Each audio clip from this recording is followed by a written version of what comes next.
So Paul conveniently ate up my time, which is good, because mostly I just have two brief updates. One is I'd like you all to note that we're only going to have one additional advisory committee meeting before the end of the calendar year. And thinking that we wanted to skip October because it's so busy with the soils conference, and also try to avoid the difficulty around Thanksgiving and December holidays, we decided to move the meeting to a Wednesday, November 14th. So I know that's not our usual fourth Thursday, which I think in this case is actually Thanksgiving this year. But if you can all make this, one reason we wanted to get it on the calendar is we actually have scheduled something Susan's been asking us to do for years and we've never done yet. Maybe 2019 is to actually plan the meetings ahead and have the specific agenda items out there so you know what's coming. For this meeting, we have already scheduled to have advisory committee member Linda Siegel is going to talk about her experience with PIP sites from the petitioner's perspective. And I hope that all of you that have been on the other side with PIP would come to kind of engage in a discussion of that. I know the LSPA compliance tip last month was related to PIP sites, and they had identified that there are 48 active PIP sites currently. So obviously it's still a real active component of our program, and I don't think we spend enough time talking about it.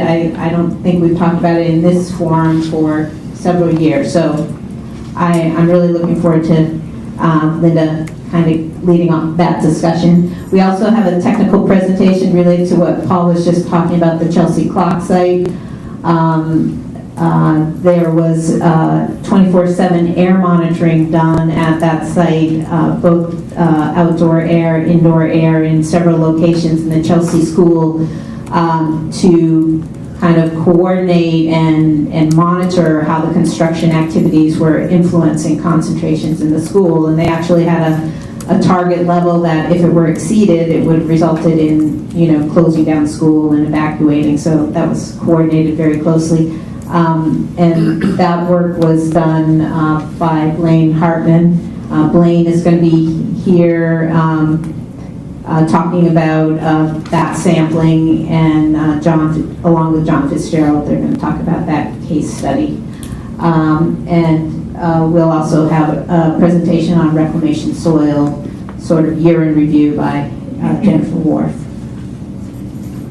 Hey Liz, in light of the fact that the first item is a sort of discussion about PIP sites from citizens' perspective, I think it will lead to some good conversations, and perhaps DEP might contemplate revisiting the PIP guidance document, which I think is about 30 years old, because it's really come up a lot about things like how we communicate with people nowadays relative to when that guidance document was written, and actually having petitioners and people tell us, stop sending me written mail notices, and DEP telling us, well, no, you still need to do it because it's in the guidance. Anyway, so.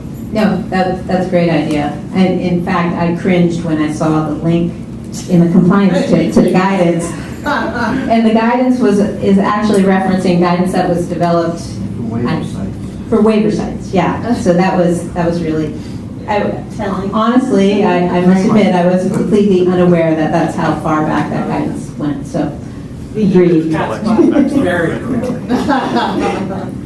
I don't work much with, at all really with PIP sites. I don't have experience in my background even working in the Northeast region. So that would be something to kind of generate during that discussion is, here are some of the things that are outdated practices that we'd like to see addressed. Do you mind if I ask who in the LSPA should I contact about the recent discussion about PIP sites? I think you said there was some recent LSPA. Oh no, I was just referencing. The LSPA, in their newsletters and at their monthly meetings, they do a compliance tip, and I think it was in August, they had a compliance tip related to PIP sites. It's really, they really use it just to highlight, here are some requirements, go back and look at them. And that's where they put the link to the very old guidance. It's a link to DEP, there's a Q&A, and then there's there was some one other document, and those, embedded in those was the link to the old waiver site guidance. Yeah. I think it said, this is old guidance, but it still roughly applies. All we But, have. yeah. Thanks. This is really the best I can give you in terms of MCP amendment schedule. It all triggers off of when we get the approval from EEA and A&F, but I will say that I hope none of you took your summers off waiting to be part of work groups reviewing comments. I think we did talk last spring that we thought it might be out this summer. It is really, truly in the commissioner's office now, and if any of you attended the other night at the LSPA meeting, Commissioner Suberg was one of the speakers there, and he talked about the amendments being out this fall. He's able to speak that way with a certain amount of confidence because he is aware of the package, he's involved in it, and ready to move it on to EEA. As Paul said, one of the items in there is new reportable concentrations and proposed standards for PFAS, and so that's one thing in particular that has people's attention, both within the department as well as EEA. They've been briefed on it and are expecting this package. So we hope this next stage will move pretty much on schedule so that we'll have a document out this fall. From there, I just wanted to give you a feel for sort of the combination of the 30A requirements and our guidance, and then what we expect to allow for public comment period, so we can just kind of plan going out how far we are away from a possible effective date. So there'll be 5 weeks or so, 4 or 5 weeks, kind of leading out to having the hearings. Hearings are part of the public comment period. We can make that much shorter, but it's been kind of our practice to give a fairly generous public comment period, knowing that there's going to be a lot to comment on, and you're all engaged in doing other things. So we intend to make that about a 3-month public comment period, and then that will probably be another 3 months or so once we get the comments back before we'll have the final amendments in place. That's all. I don't know how helpful that is, but just going forward, I know internally people find this process a little mysterious in terms of the steps involved and what we're required in terms of putting time aside.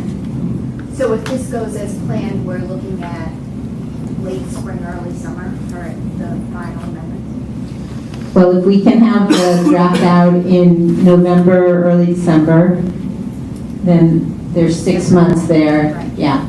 Yeah, June. Yeah. Right, yeah.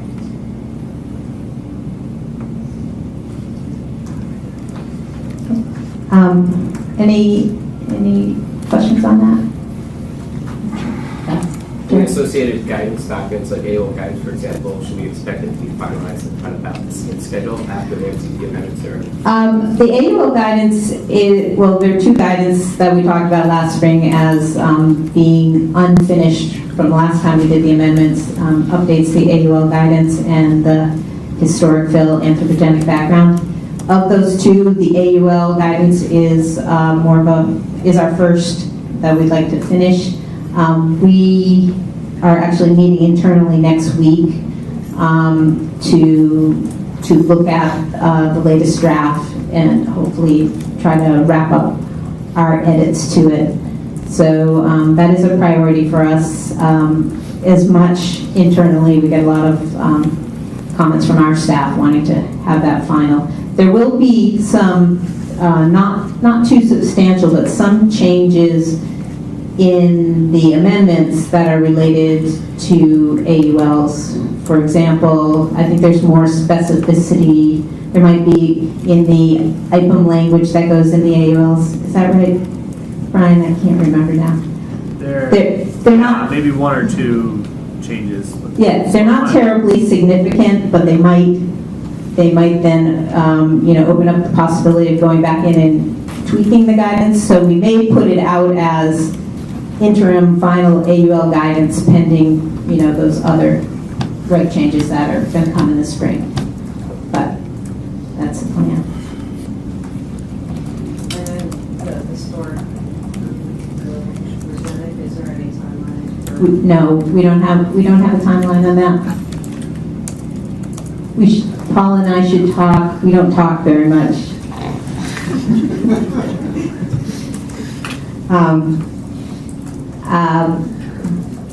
Other than to say that would be the next thing that we would try to finalize, and probably would try to work on both things at the same time.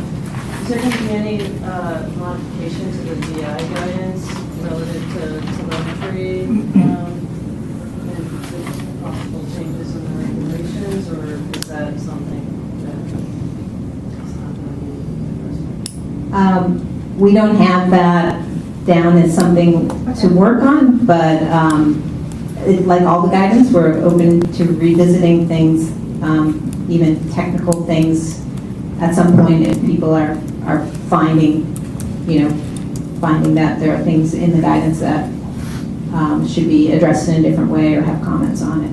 So It's kind of hard to say till we see the language, so. Yeah, and rather than commit to, we're going to reopen the data nutrition guidance. I'm not proponing that, trust me. And there's also the possibility that we provide kind of short technical Like updates updates, to yeah, that rather than kind of reopen. That's- We find that once we reopen those documents, it takes far too long to put it back together again. AUL is a good. yeah, you will notice as things have been reposted on the website that the footer that goes on them is what do you have there, Paul? We're not in the new website. Some that of them have been reformatted, but the material hasn't changed. So you'll see an updated date, but it will say reformatted in 2018. But we haven't gone back because once you start to look at a little bit of the content, it opens the whole thing up. And Pandora's box. yeah. Thus, the public involvement guidance. That's a little different. So I guess now I'll turn it over to Karen. Karen's going to talk about the natural resource damage regulation development and the meetings we held last spring and some discussions we've had since then on the comments we received.